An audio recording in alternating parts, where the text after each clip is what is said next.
RK நகர் இடைத்தேர்தலில் போட்டியிடுவது குறித்து தெரிவிக்க தமிழக பாரதிய ஜனதா கட்சித் தலைவர் தமிழிசை சவுந்தரராஜன் செய்தியாளர்களை சந்தித்து வருகிறார். அது நேரலையை தற்போது பார்க்கலாம்.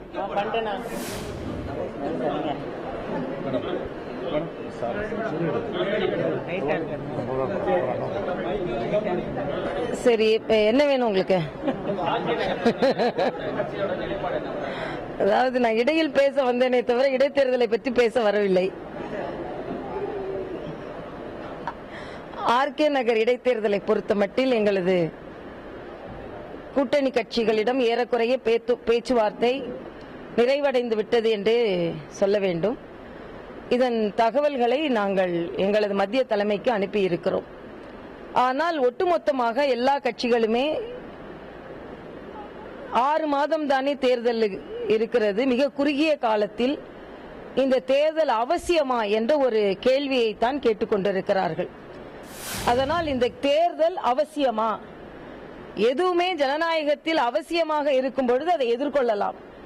அவசியம் இல்லாத போது, இதனால் எந்த பயனும் கிடைக்காத போது ஏன் இந்த தேர்தலை சந்திக்க வேண்டும் என்ற ஒரு கேள்விதான் எல்லா கூட்டணி கட்சிகளின் மனதிலும் எழுந்திருக்கிறது. அதனால் இந்த கருத்துக்களை எல்லாம் முற்றிலுமாக நாங்கள் தெரிவித்து அதிகாரப்பூர்வமாக அறிவிப்பை, நாங்கள் இந்த தேர்தலை எந்த அளவிற்கு அணுகப் போகிறோம் என்பதை நாங்கள் பின்புதான் என்னால் அறிவிக்க முடியும். ஆனால் எல்லா கட்சிகளிடமும் ஒரு தயக்கம் இருக்கிறது என்பதும், அவசியம் இல்லை என்ற கருத்தும், தேர்தல் ஆணையம் நிச்சயமாக நடுநிலையோடு நடந்து கொள்ளாது என்ற கருத்தும். ஏனென்றால் ஏற்கனவே ஸ்ரீரங்கத்தில் எங்களது அனுபவம் அப்படிப்பட்ட அனுபவமாக இருந்தது. நாங்கள் வாங்கிய வாக்குகள் நிச்சயமாக எங்களது சக்தியின் குறியீடு அல்ல. ஆக ஜனநாயக முறைப்படி ஜனநாயக கடமை தேர்தலை சந்திப்பது என்று நாங்கள் மறுபடியும் சொல்லி வந்திருக்கிறோம். ஆனால் தேர்தலே ஜனநாயக முறைப்படி நடைபெறாது என்ற நிலை வரும்பொழுது ஜனநாயக கடமையை எப்படி ஆற்றுவது என்ற கேள்விதான் எல்லோர் மனதிலும் எழுகிறது. முதலமைச்சர் அவர்கள் ஒருவேளை நேராக வருவார்களோ இல்லையோ என்ற சந்தேகம் வந்த உடனேயே முந்தைய நாளிலேயே தேர்தல் ஆணையர் சொல்ல ஆரம்பித்து விடுகிறார், நேராக வர வேண்டிய தேவையில்லை என்று. ஆக நிறம் மாறாமல் பேசுகிறார். அதனால் சொல்கிறேன், இது எங்களுக்கு முற்றிலுமாக நம்பிக்கை இல்லாத ஒரு நிலையாக இருந்து கொண்டிருக்கிறது.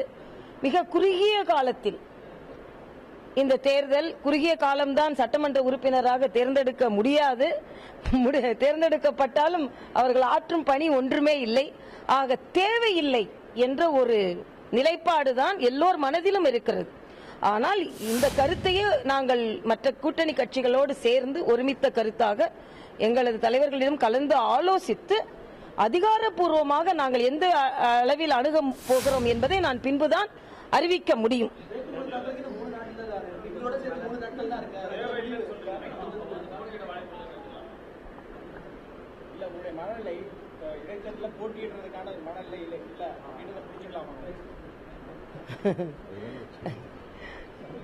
தேவையில்லை என்றால் அது எந்த அளவிற்கு நீங்கள் புரிந்து கொள்வீர்களோ அப்படி புரிந்து கொள்ளுங்கள். ஏனென்றால் ஜனநாயக முறைப்படி எல்லா மாநிலங்களிலும் ஒரு தேர்தல் வந்தால் போட்டி போட்டுக்கொண்டு போட்டி போட வேண்டும் என்று எல்லோரும் நினைப்பார்கள். ஆனால் துரதிருஷ்டவசமாக தமிழகத்தில் இடைத்தேர்தல் வந்தால் போட்டி போட்டுக்கொண்டு போட்டி போட வேண்டாம் என்று எல்லோரும் முடிவெடுக்கும் ஒரு நிலை இன்று ஜனநாயகத்திற்கு நல்லதல்ல. தமிழகத்தில் அந்த நிலை நிலவிக் கொண்டிருக்கிறது. ஏனென்றால் நிச்சயம் மக்கள் ஆட்சி மாற்றம் வேண்டும் என்று நினைத்துக் கொண்டிருக்கிறார்கள். எங்களது முழு சக்தியையும் 2016 காண்பிக்கலாம் என்ற கருத்துதான் எங்களது கூட்டணி கட்சிகளிடம் நிலவுகிறது.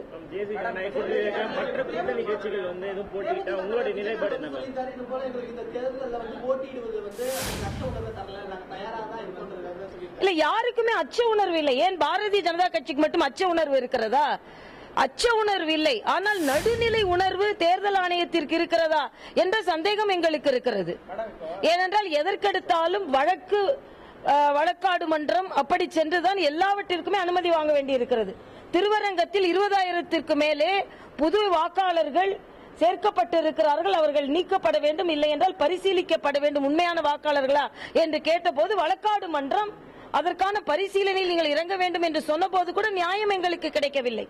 நேற்று கூட பார்த்தீர்கள் என்றால் இந்து முன்னணி மாநாடு நடப்பதற்கு இங்கே எல்லாம் வழக்காடு மன்றம் சென்றுதான் வாங்க வேண்டி இருக்கிறது.